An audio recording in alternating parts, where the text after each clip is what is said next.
이하의 말씀입니다. 이 시간 13절에서 22절까지 한 절씩 교도하시겠습니다. 13절. 그때 사람들이 예수께서 안수하고 기도해 주심을 바라고 어린아이들을 데리고 오매 제자들이 꾸짖거늘 예수께서 이르시되 어린아이들을 용납하고 내게 오는 것을 금하지 말라. 천국이 이런 사람의 것이니라 하시고 그들에게 안수하시고 거기를 떠나시니라. 어떤 사람이 주께 와서 이르되 선생님이여 내가 무슨 선한 일을 하여야 영생을 얻으리까? 예수께서 이르시되 어찌하여 선한 일을 내게 묻느냐? 선한 이는 오직 한 분이시니라. 내가 생명에 들어가려면 계명들을 지켜라. 이르되 어느 계명이오니까? 예수께서 이르시되 살인하지 말라, 간음하지 말라, 도둑질하지 말라, 거짓 증언하지 말라, 내 부모를 공경하라, 내 이웃을 내 자신과 같이 사랑하라 하신 것이니라. 그 청년이 이르되 이 모든 것을 내가 지키어 싸운데 아직도 무엇이 부족하니까? 예수께서 이르시되 내가 온전하고자 할진대 가서 내 소유를 팔아 가난한 자들에게 주라. 그리하면 하늘에서 보화가 내게 있으리라. 그리고 와서 나를 따르라 하시니 그 청년이 재물이 많음으로 이 말씀을 듣고 근심하며 가니라. 아멘. 오늘 말씀의 제목은 우리 이 한 청년이 사람이 주님 앞에 와서 내가 무슨 선한 일을 하여 영생을 얻으리까? 라는 그 말씀을 주제로 우리가 말씀을 전하겠는데요.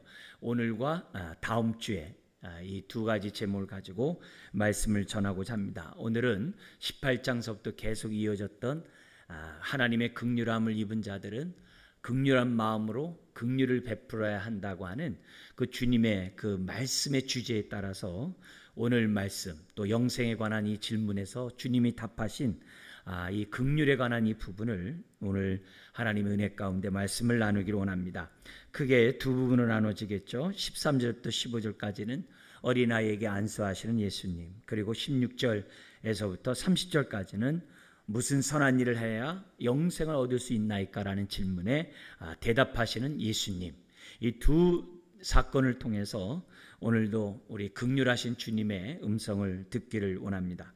우리 첫 번째 사건, 우리 13절 15절입니다. 오늘 말씀 13절은 이렇게 시작합니다.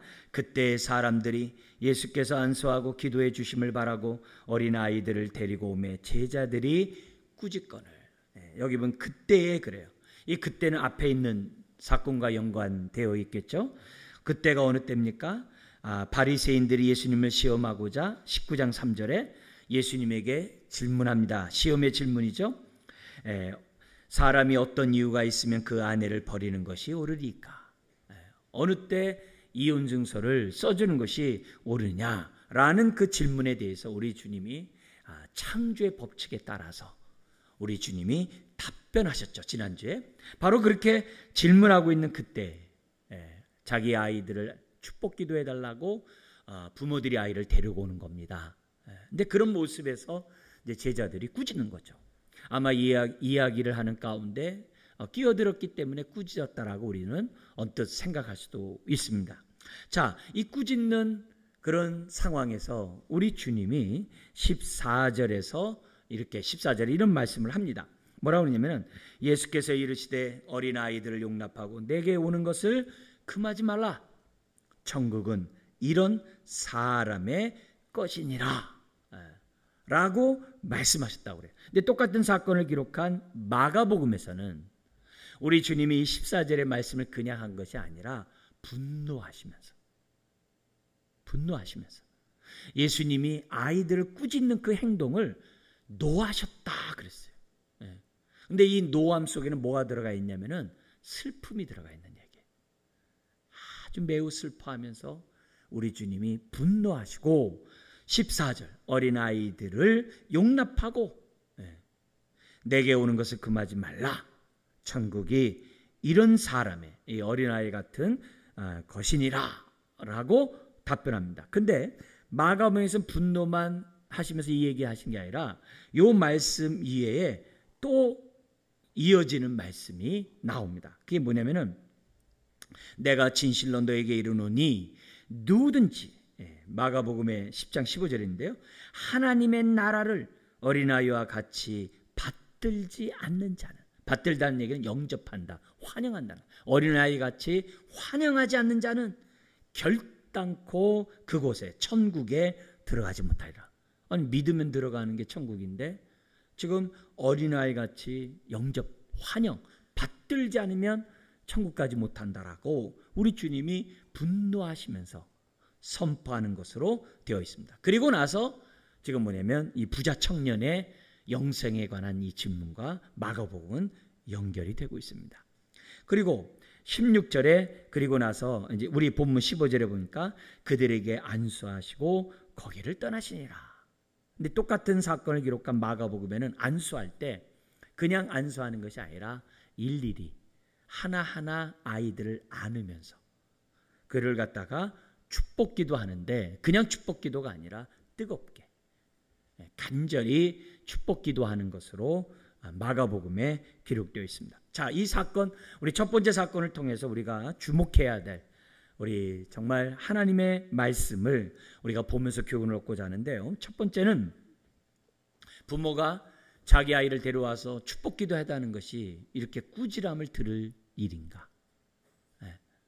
정말 제자들이 그렇게 정말 꾸짖어도 되는 그런 일인가를 우리가 첫 번째 우리가 주목해서 봐야 된다고 봅니다. 이미 마태복음 18장 1절에 제자들이 주님에게 질문했죠. 천국에는 누가 큰 자입니까?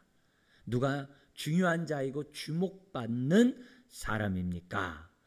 라고 제자들이 예수님에게 질문했을 때 어린아이를 데려다가 이와 같이 자기를 낮추는 사람이 천국에서 크니라. 그래서 뭐라 하냐면 이런 어린 아이들을 영접하는 것이 곧 나를 영접하는 것이니라 라고 18장 1절 이하에 주님이 말씀하셨어요. 이미 주님은 제자들을 어떻게 대해야 되는지 앞에서 말씀하셨어요. 그럼에도 불구하고 제자들은 뭐라고 얘기하는 거예요? 제자들은 어린애를 데리고 왔을 때 꾸짖었다는 거예요. 이미 예수님으로부터 말씀을 어린아이를 갖다가 정말 존대하라는 그런 얘기를 들었음에도 불구하고 지금 뭐예요? 꾸짖었다는 거죠. 하나님의 그런 뜻도 알고 말씀도 알고 마음도 아는데 꾸짖었다는 거예요. 그러면 왜 꾸짖었냐? 이거는 하나님 말씀에 순종하기보다는 그 당시 사회 통념에 그가 뭐예요? 따랐다는 거예요. 그 당시 사회 분위기는 어린아이를 소홀히 여겼어요. 숫자에 세지도 않았어요.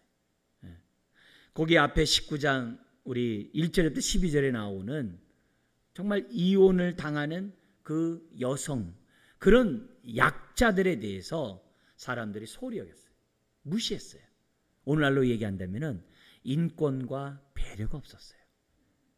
인권과 배려가 없었어요. 그런 자들에 대해서 우리 주님은 나는 고아와 과부의 하나님이라고 그러시거든요. 하나님이라고 하시거든요.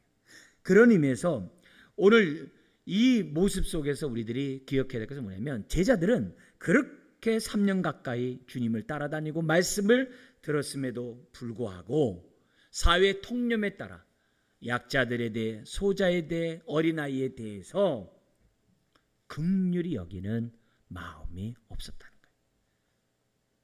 주님으로부터 긍휼히 여기라는 말씀을 들었고 율법의 정신이 긍휼이라고 그랬거든요. 그런 얘기를 들었음에도 불구하고 순식간에 그가 하는 행동은 아이를 데려오는 그러한 상황에서 꾸짖었다는 것을 우리에게 보여줘요. 그리고 그 당시 통념 가운데 하나가 뭐가 있었냐면은 어린아이를 무시하고 이렇게 배려하지 않는 그런 것뿐만이 아니라 애들은 보는 대로 들은 대로 말을 막 하는 거예요. 그래서 누구에게 약점이 있고 누구에게 명예스럽지 못한 일, 수치스러운 일이 이 집 저 집 돌아다니면서 그 집의 수치스러운 얘기들을 막 얘기를 해요. 그냥 보고 들은 대로 그냥 막 얘기를 해요. 뭔가 남을 배려하는 게 없는 거죠. 그러다 보니까는 그 당시 사람들이 아이들을 갖다 이렇게 멀리하는 그런 분위기가 있었다는 거예요. 오늘날에도 우리가 사는 사회에서도 마찬가지죠. 막 애들 있는 데서 막 험한 말 안 하잖아요. 수치스러운 말 안 하잖아요. 그러니까 그 당시 사회에서는 그런 것보다도 이 집 저 집 다니면서 막 다 보고 들은 대로 있는 그대로 말하는, 또 심지어 자기 부모님의 그런 집안의 그런 수치스럽고 어떻게 막 말하는 그런 상황이기 때문에 자연스럽게 어떻게 돼요? 어떤 얘기할 때는 아이들을 이렇게 멀리하는 이런 사회적인 통념이 있었다는 거예요. 그러니까 이런 분위기 속에서 지금 뭐냐면 제자들은 어디 지금 얘기하고 있는데 끼냐 이게. 예. 그것도 어린아이를 데리고 이 중차대한 하나님의 말씀을 전하고 있는 것에 끼냐는 거예요. 그러니까 그런 사회 통념에 제자들이 익숙해져 있는 거예요. 우리도 마찬가지예요. 우리도 우리가 사는 이 자본주의 사회 속에서 다 우리도 뭐예요? 자본주의에 물들게 돼 있어요. 예. 여러 가지 물든 가운데 하나가 뭐냐면 효율성을 따지는 것이 우리가 사는 사회예요. 그래서 누구를 만나면 그 사람이 나에게 유익이 되는가 해가 되는가, 나에게 도움이 되는가, 나에게 걸림돌이 되는가, 저 사람이 있으면 우리 이 모임이 왕성해지는가, 뭔가 좋아지는가, 이런 것들을 따지면서 사람들을 대한다는 거죠. 심지어는 국가에서도 어떤 일들을 할 때마다 꼭 돈으로 매겨. 예. 경제효과가 어떠니 저쩌니 항상 뭐든지 돈으로서 모든 것을 평가하는 이런 시대예요.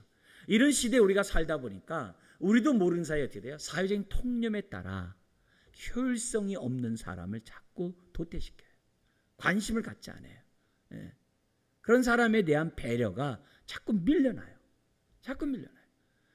사회적인 그러한 통념이 우리도 모르는 사이에 자본주의의 그러한 실용주의 그런 노선 속에서 사람들의 이익이 되느냐 손해가 되느냐를 생각하면서 사람들이 일들을 처리하고 사람을 대한다는 거예요. 그게 제자들 마음속에, 제자들의 그러한 삶 속에 배어 있듯이 우리도 이 땅의 자본주의 속에 살아가는 저와 여러분도 나도 모르는 사이에 효율성을 따지는 저와 여러분들이 된다는 거예요. 야고보서에도 보면은 교회 안에 부자가 들어오고 가난한 자 들어왔을 때, 부자가 들어올 때는 여기 앉으시라고, 가난한 자 들어오면 어디 앉든지 마음대로 하라고. 이거는 믿음의 모습이 아니라는 것을 야고보서에서 책망하고 있거든요. 그러니까 오늘날의 사회 속에서도 마찬가지예요. 이런 부분에서 나는 그렇지 않다고, 나는 사람들을 다 똑같이나 대한다고. 물론 그러면 할렐루야죠. 아멘이죠. 그러나 우리는 나도 모르는 사이의 제자들처럼 이 자본주의에 물들어 있어요. 두 주인을 섬기는데 물들어 있는 게 저와 여러분들이에요. 뭐든지 결정할 때 돈이 조금이라도 더 많이 벌 수 있다면 그걸 선택하는 게 우리들의 의식이거든요. 이런 속에서 오늘 우리들이 분명히 기억해야 될 것은 이렇게 효율성을 따지면 율법의 정신인 긍휼은 사라져버려요. 효율성을 따지는 그곳에서는 긍휼이 없어요. 배려가 없어요. 사랑이 없어요. 정이 없어요. 그것이 오늘 이 제자들의 어떤 행동을 통해서 오늘 저와 여러분들의 모습을 봐야 한다는 거죠. 무엇보다도 정말 우리들이 나보다 약한 자들에 대해서 관심을 갖고 약한 자에게 내가 받은 긍휼함을 나타내고자 하는 이런 태도가 이게 하나님 나라의 가치거든요. 세상의 가치는 효율성이 따지거든요.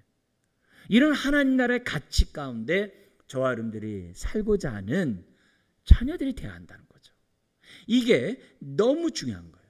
여러분, 율법의 그 정신이 긍휼인 것을, 사랑인 것을 저와 여러분들이 잊지 말라는 것을 오늘 첫 번째 이 사건을 통해서 우리들이 주목해야 될 교훈이라는 거죠. 그래서 내가 무의식 속에라도 약자를 무시하지 않도록 도와달라고, 나보다 더 어려운 사람을 헤아리게 해달라고. 제가 처음에 무슨 목회할 때 우리 동기 목사가 난곡에서 목회를 했었어요. 그래서 난곡에서 이제 목회를 했는데 거기 지금 개발돼서 다 아파트로 됐습니다만 옛날에는 그 지역이 아주 못 사는 사람들이 있어가지고 뭐 북한에서 기자들 내려오면 거기 가서 사진 찍자고 하는 데가 그곳이라는 곳이에요.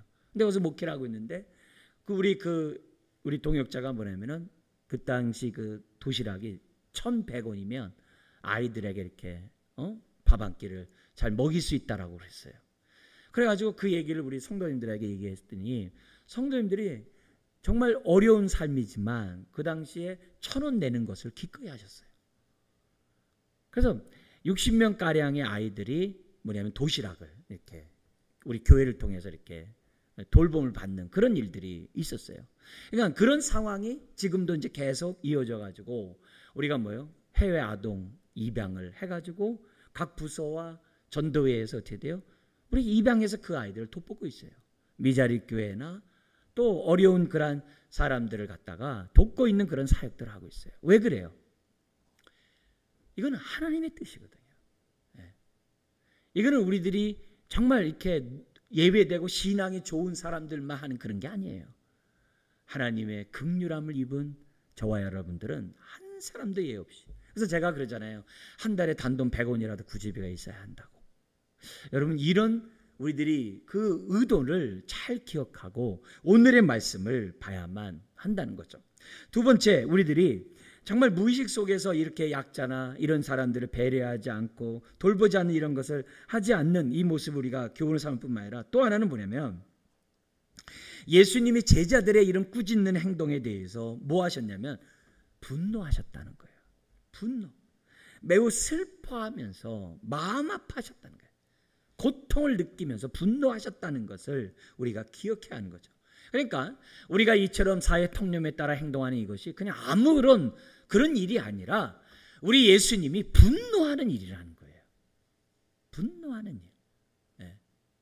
이것을 오늘 이 말씀을 통해서 기억해야 됩니다. 우리 주님은 제자들이 18장에서부터 계속 어린아이를 영접하는 게 곧 나를 영접하는 것이다 라는 말씀을 들음에도 불구하고 어린아이들을 막 대하는 것에 대해서 분노하셨어요. 이 모습을 오늘 저와 여러분들이 기억하셔야 돼요. 여러분 집안에서도 아이의 울음이 있어야 사는 것 같잖아요. 동네에서도 애 울음이 있어야 사는 것 같잖아요. 교회에서도 주일학교 아이들이 있는 것이 뭐예요? 사는 것이 같거든요. 예?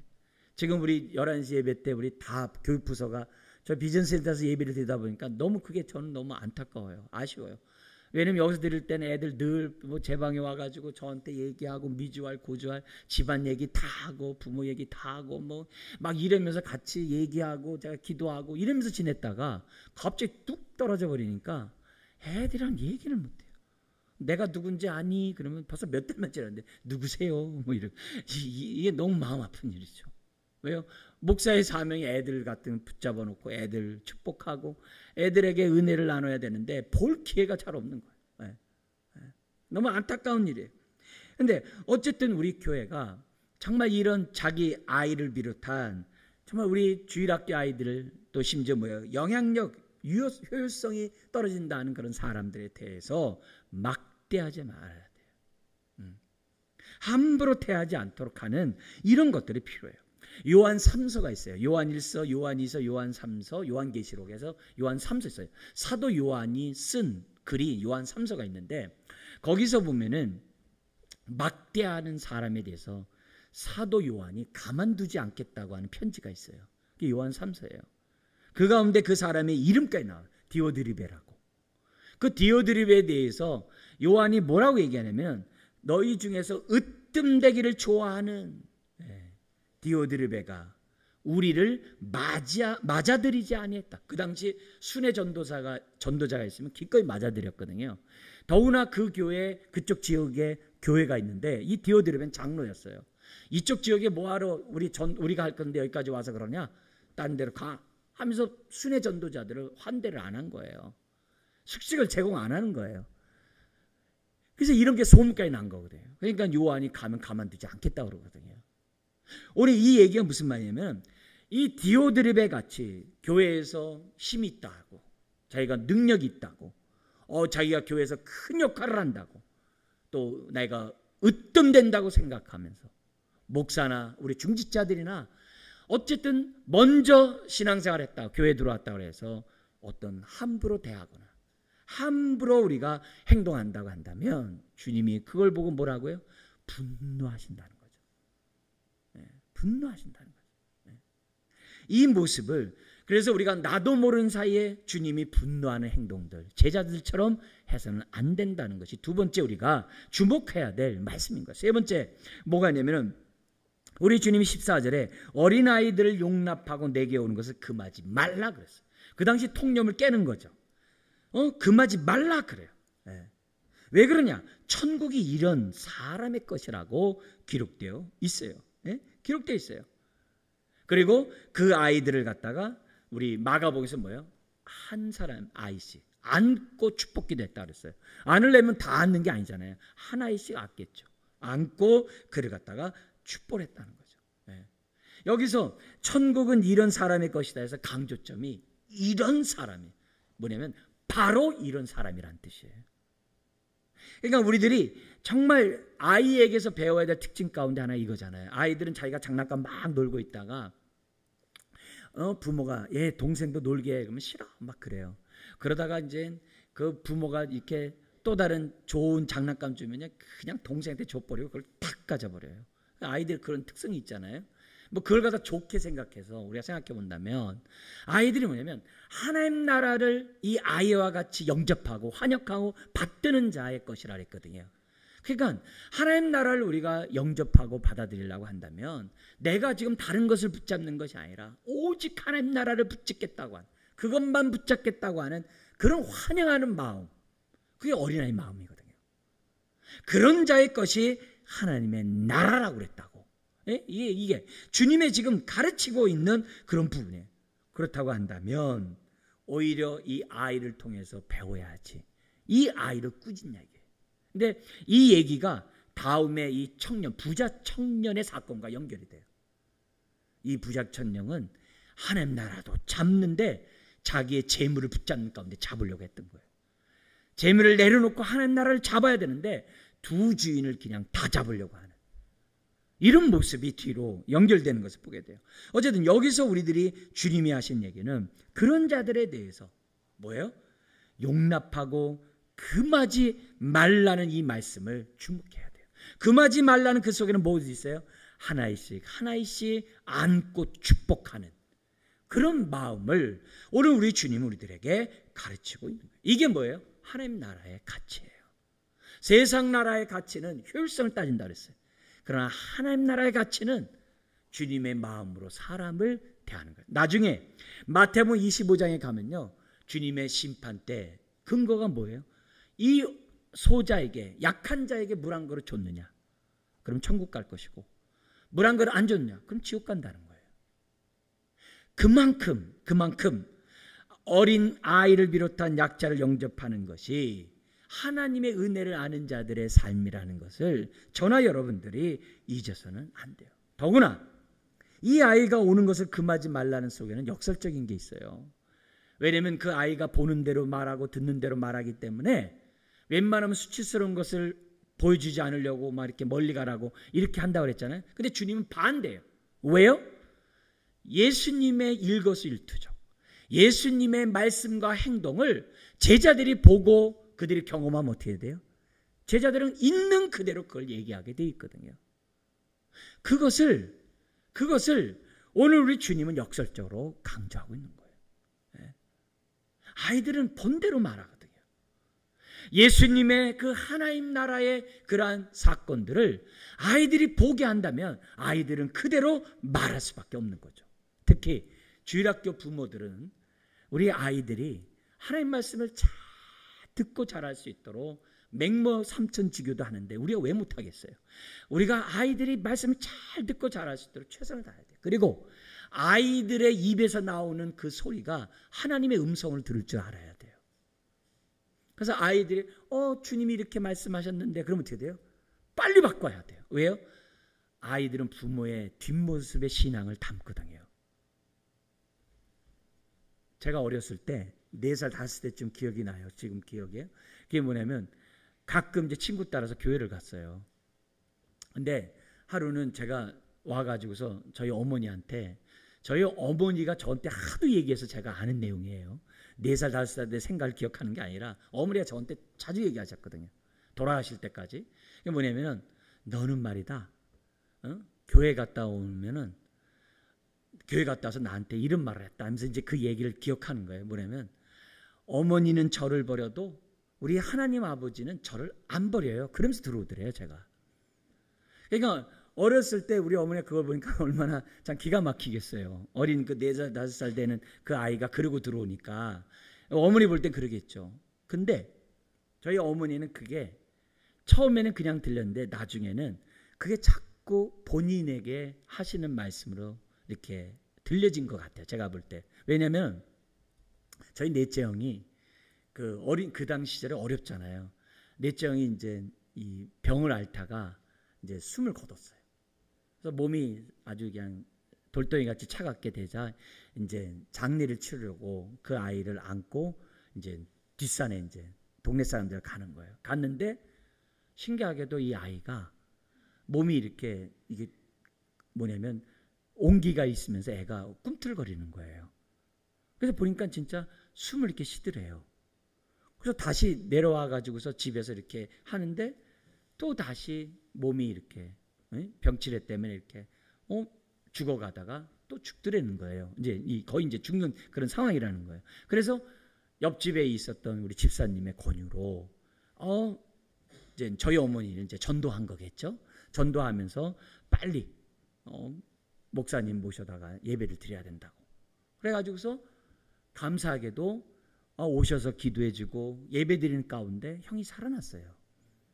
그리고 이제 서울로 이사를 와가지고 이제 왕십리라는 데서 이제 정착하면서 사는데 아들 오영재를 키우고, 근데 우리 어머니가 뭐냐면 장손의 며느리예요. 우리 아버님이 아주 우리 가문의 장손이거든요. 그러니까 제사를 지내는 문제가 있잖아요. 그래서 잔아버지들이 막 성지제 찍고 막 뭐라고 그러고 막 이래가지고 또 먹고 살기 힘들고 그러다 보니까 뭐냐면 교회를 못 나가셨어요. 못 나갔지만 그 마음속에 먹고 살기 힘드니까 정신없는 거죠. 근데 아들이 들어와가지고 조그만 애 들어와가지고 어머니는 저를 잊어버려도 하나님은 저를 안 잊어버려요. 이 얘기가 어머니 마음속에 뭐냐면은 자꾸 기억나고 생각나는 거죠. 하나님이 나를 정말 안 잊어버리실까? 안 잊어버리실까? 안 잊어버리실까? 그러다가 딱 때가 되면 어떻게 돼요? 잔아버지들에게 선포하고 지금 뭐냐면 나 교회 이제부터 나가겠다라고. 이제 그때 이제 저희 아버님이 돌아가셨을 때 막 매번 막 예배를 드리는 그런 시절이었거든요. 그때 딱 결정을 그렇게 하시더라고요. 그리고 나서 어머니가 이제 그 얘기를 하면서 이렇게 신앙생활하는 거예요. 이게 굉장히 중요한 거예요. 이게 우리 예수님이 돌들도 말한다고 그랬어요. 돌들을 통해서도 말한대요. 하물며 나의 자녀를 통해서 우리 하나님이 말씀 안 하냐 이게요. 그래서 자녀를 두고 있는 모든 부모는 자녀가 하나님의 말씀 가운데 잘 자라고 자녀가 보고 들은 대로 말하는 그대로 순종하고 따라가고자 하는 부모들이 돼야 돼요. 그럴 때 그게 그 아이가 우리에게 뭐예요? 기쁨이 되고 소망이 되는 거예요. 무엇보다도 하나님이 지켜주는 인생이 돼야 되잖아요. 하나님이 함께하는 인생이 되는 것이 우리 부모가 바라는 그러한 큰 뜻 축복 아니겠습니까? 그런 의미에서 오늘 우리 주님이 아이들이 오는 것을 용납하고 금하지 말라는 이 메시지를 기억하고 우리가 어떻게 돼요? 하나님의 뜻 가운데 아이를 축복하자는 거예요. 자, 그러면서 이 아이가 특히 뭐예요? 우리 자녀들이, 우리 주일학교들이 우리들의 신앙의 모습을 보고 느낀 대로, 들은 대로 그대로 말할 수 있도록 하는 우리 가정, 우리 자녀, 우리 주일학교가 되도록 하자는 거예요. 그런 가르침을 오늘 이 본문을 통해서 저와 여러분들이 배우셔야 됩니다. 그 다음 두 번째 우리 사건을 보도록 하겠습니다. 여기 보면 16절서부터 무슨 선한 일을 하여 영생 얻을 수 있냐는 질문에 답변하시는 주님의 모습이 16절에서 30절에 나옵니다. 오늘은 제가 22절 속에서 이 긍휼과 연결된 부분만 강조하고자 합니다. 먼저 우리 내용을 잠깐 보면은 여기 16절에 어떤 사람이 주께 와서 이르되 선생님이여 내가 무슨 선한 일을 하여야 영생을 얻으리까라고 말합니다. 똑같은 사건을 기록한 마가복음에는 엎드렸다고 되어 있어요. 서서 말하는 게 아니라 엎드려서, 존경에 대한 표현이겠죠. 엎드려서 이런 질문을 했다고 그래요. 그리고 여기서 마가복음에 선생님이여 라고만 되어 있습니다만 마가복음과 누가복음에서는요 선한 선생님이라는 그런 호칭을 예수님이 한 것으로 기록되어 있어요.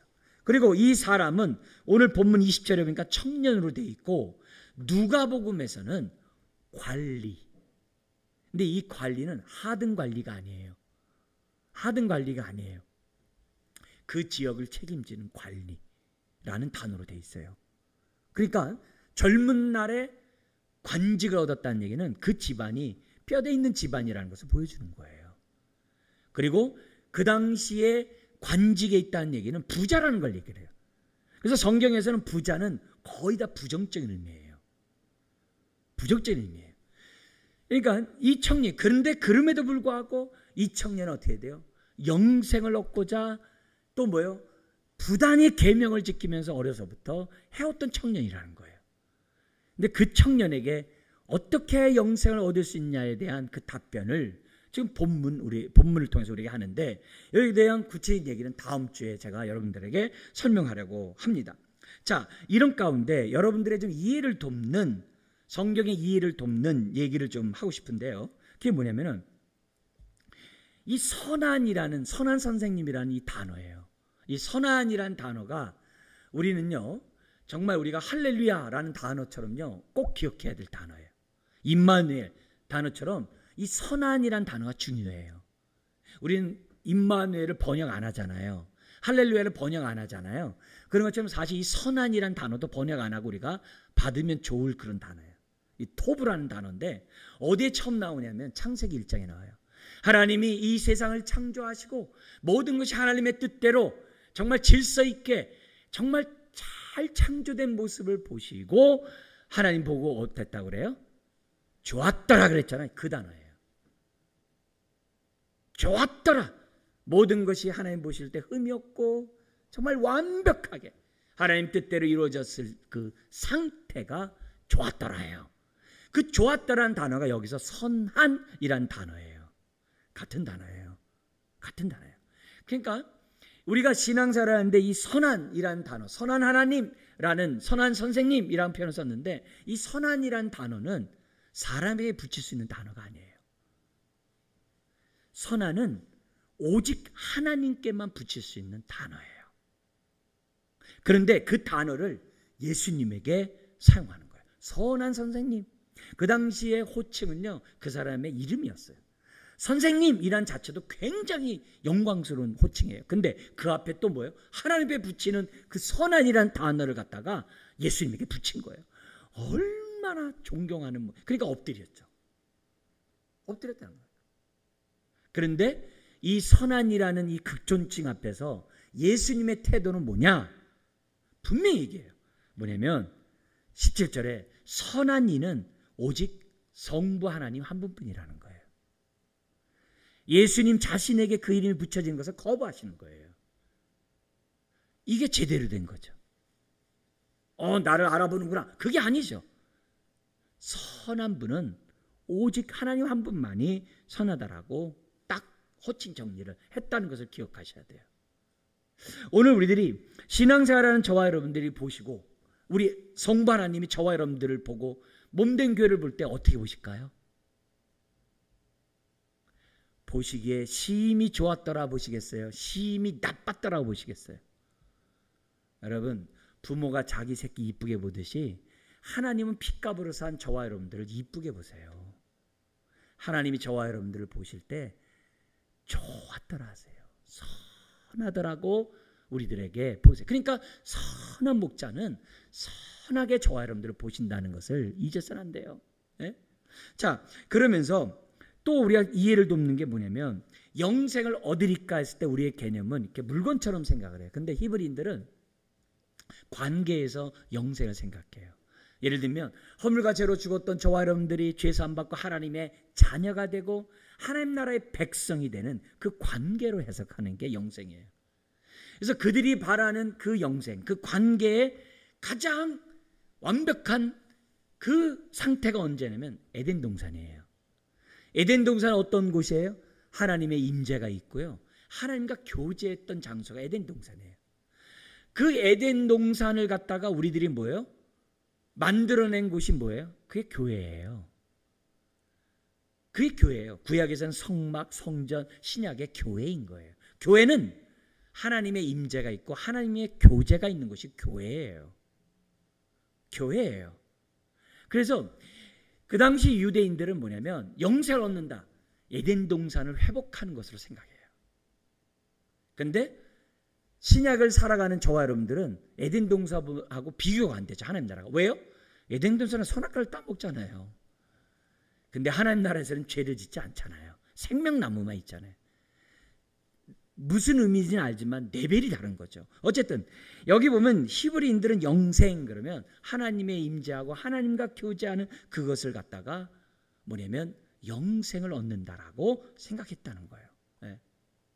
그런 의미에서 이 청년은 뭐냐면 영생을 얻는 것에 대해서 뭐라고 생각했냐면 내가 무슨 선한 일을 해야지만은 영생을 얻을 수 있으리까라고 고백을 합니다. 근데 이 청년은 그동안에 많은 계명을 비롯해가지고 하나님 뜻 가운데 살고자 했던 청년이에요. 네. 그럼에도 불구하고 그 마음속에 뭐가 없는 거예요? 영생에 대한 이런 확신이 없는 이 청년이었던 것을 보게 돼요. 그러니까 주님에게 와서 내가 어떻게 해야 영생을 얻을 수 있습니까? 네. 라고 질문했던 거죠. 그러자 우리 주님이 17절 하반절에 이렇게 얘기합니다. 내가 생명에 들어가려면, 영생에 들어가려면 뭐라고 그래요? 계명들을 지키라. 우리 예수님은 중심을 보시기 때문에 눈높이 교육을 하세요. 이 청년이 지금 잘하고 있는 것을 먼저 지적하는 거예요. 그래서 우리 주님이 그 청년의 눈높이에 맞게 계명을 지키라고 딱 얘기를 해요. 그러니까 청년이 이제 자신이 생긴 거죠. 어떤 계명이요? 그러니까 10계명에서 5계명에서부터 10계명 중에서 10계명을 뺀 9계명까지 5계명에서부터 9계명을 우리 주님이 얘기를 해요. 살인하지 말라, 간음하지 말라, 도둑질 말라, 거짓 증언하지 말라. 그러면서 다시 5계명인 내 부모를 공경하라. 이 모든 게 다 뭐예요? 내 이웃을 내 자신과 같이 사랑하라 하신 것이니라 하면서 사람과의 관계에 있어서의 계명을 딱 얘기해요. 그러니까 이 청년이 그래요. 이 모든 것을 내가 지켰사온데 아직도 무엇이 부족하니까. 얼마나 의향냐고 당당한지 몰라요. 마가복음에서는 내가 이 모든 것을 어릴 때서부터 지켜왔다라고 얘기를 해요. 대단한 청년이죠. 그래서 마가복음에는 이 청년을 우리 주님이 사랑하셨다 그랬어요. 그 정도로 대단한 사람이에요. 근데 아직도 무엇이 부족하니까 이렇게 얘기를 하는 거예요. 그러자 우리 주님이 10계명에서 10번째 마지막은 뭐예요? 탐심하지 말라잖아요. 탐심은 우상숭배라고 그랬잖아요. 그 귀절을 마지막에 우리 주님이 하는 거예요. 마지막에 하면서 탐심하지 말라는 얘기를 21절에 이렇게 표현해서 설명하고 있습니다. 내가 온전하고자 할진대 내 소유를 팔아 가난한 자들에게 주라. 그리하면 하늘에서 보아가 내게 있으리라. 그리고 와서 나를 따르라 하시니. 그 청년을 사랑했기 때문에 그 청년에게 기회를 주는 거예요. 일부러 그가 잘하고 있는 5계명에서부터 9계명까지 내용을 먼저 얘기를 해요. 그리고 나서 이 청년이 한숨 났겠죠. 그러면서 내가 아직도 무엇이 부족하리까 이렇게.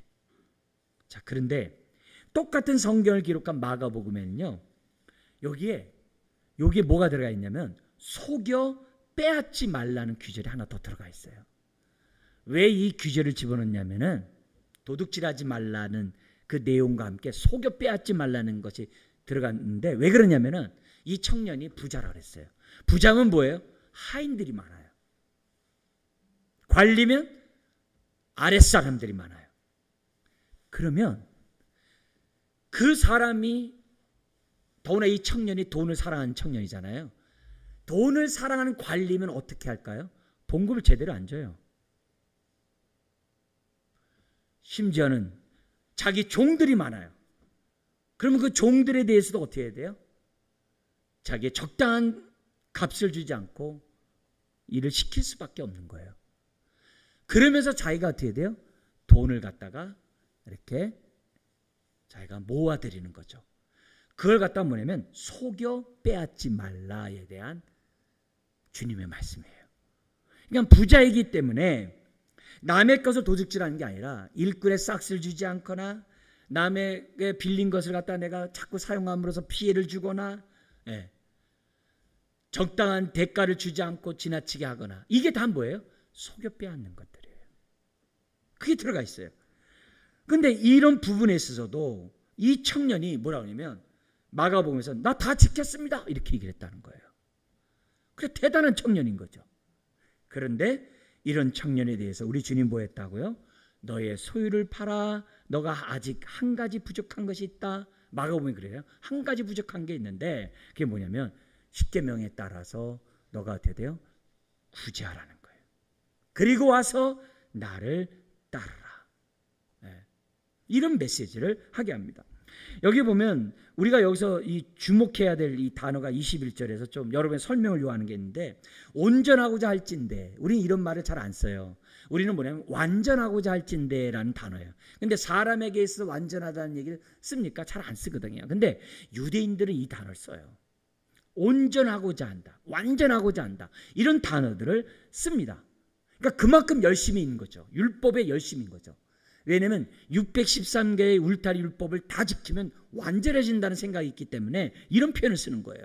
자, 그런데 이 당시의 랍비들의 글을 보면 어떤 가르침이 있냐면은 누가 하나님 나라에 들어가느냐에 대한 랍비의 답이 회개한 자.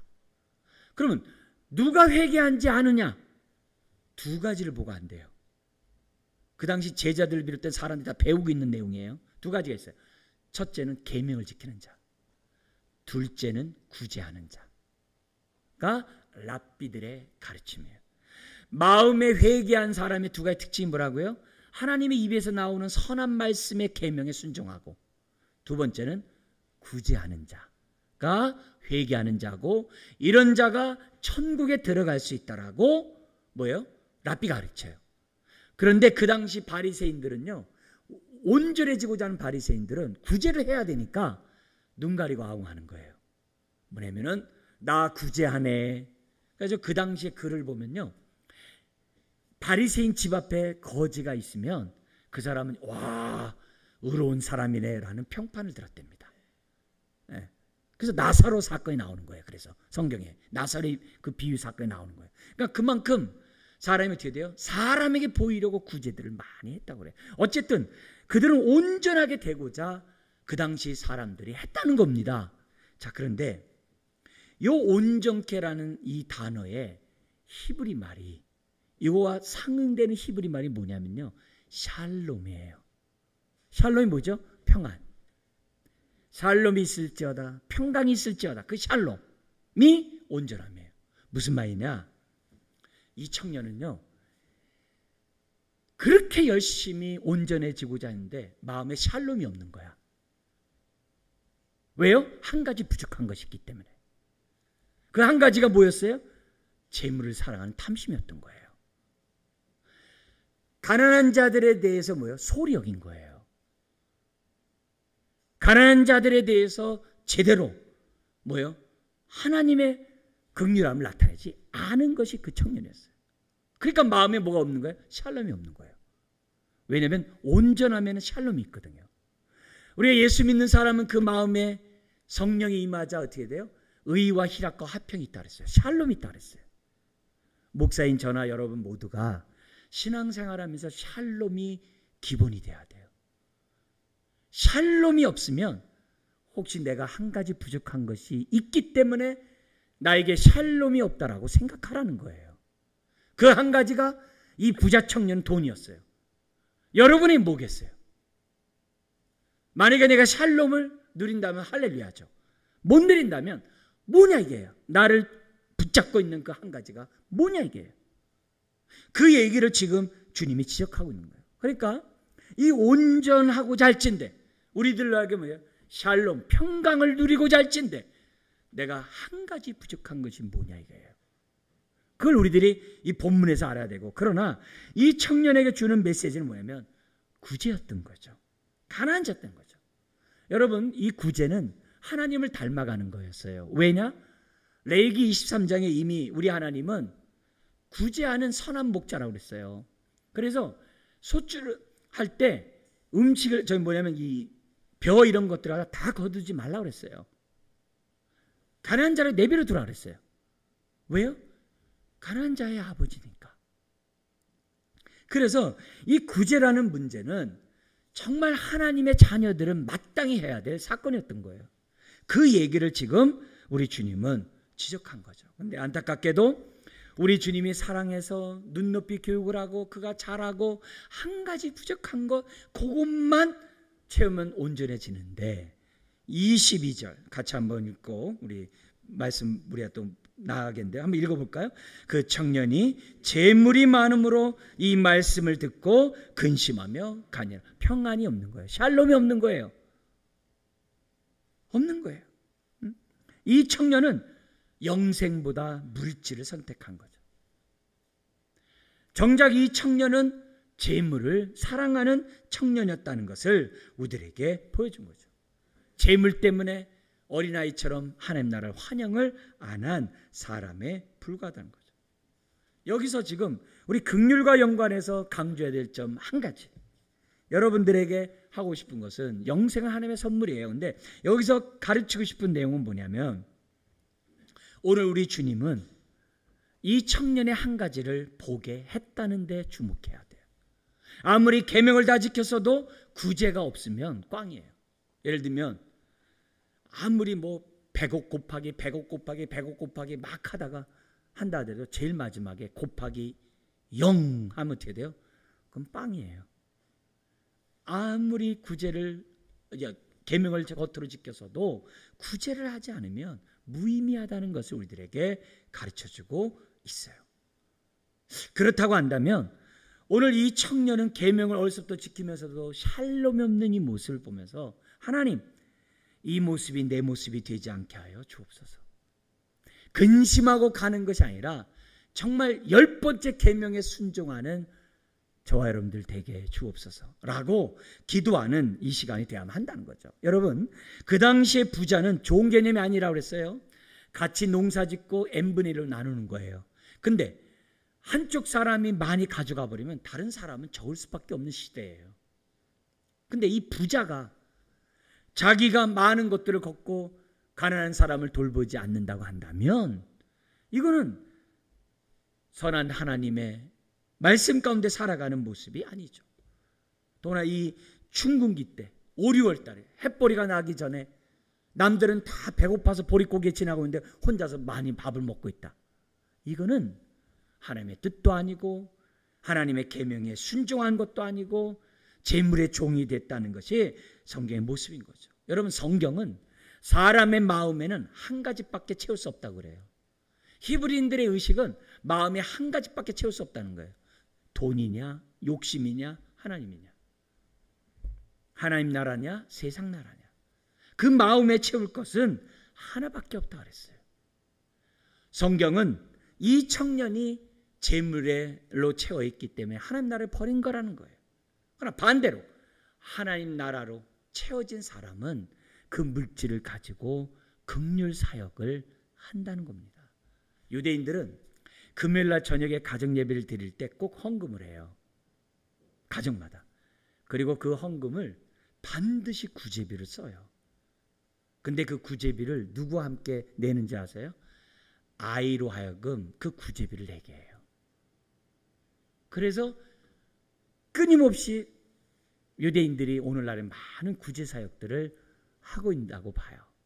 그렇다고 한다면 오늘 하나님의 사랑을 입은 저와 여러분들이 이 시간 부자 청년처럼 두 주인을 섬기려고 하는 것이 아니라 하나님 한 분만을 섬기고 우리에게 주시는 하나님의 은혜 속에서 정말 우리가 나도 어렵지만 더 어려운 사람들에게 긍휼 사역하고자 하는 저와 여러분들이 될 때 그것이 바로 하나님이 원하시는 정말 뜻인 줄 믿습니다. 오늘 말씀을 통하여 다시 한번 정말 우리 부자 청년 모습이 아니라 정말 이 가난한 자들을 향한 정말 주님의 마음을 헤아리는 복된 시간 되기를 주의 이름으로 축원합니다. 기도하겠습니다. 하나님 아버지 오늘의 이 말씀을 통하여 다시 한번 정말 하나님의 은혜를 받은 자로 긍휼을 입은 자로 아버지 하나님 내가 오늘을 살아가고 있는지 돌이켜보기를 원합니다. 주여 우리가 신앙생활하는 자들에게는 샬롬이 있어야 되는데 내가 샬롬을 누리고 있다면 하나님의 은혜인 줄 믿습니다. 하오나 샬롬이 없다면 나에게 부족한 한 가지가 무엇인지 보는 이 시간 되게 하여 주옵소서. 예수님의 이름으로 기도드리옵나이다.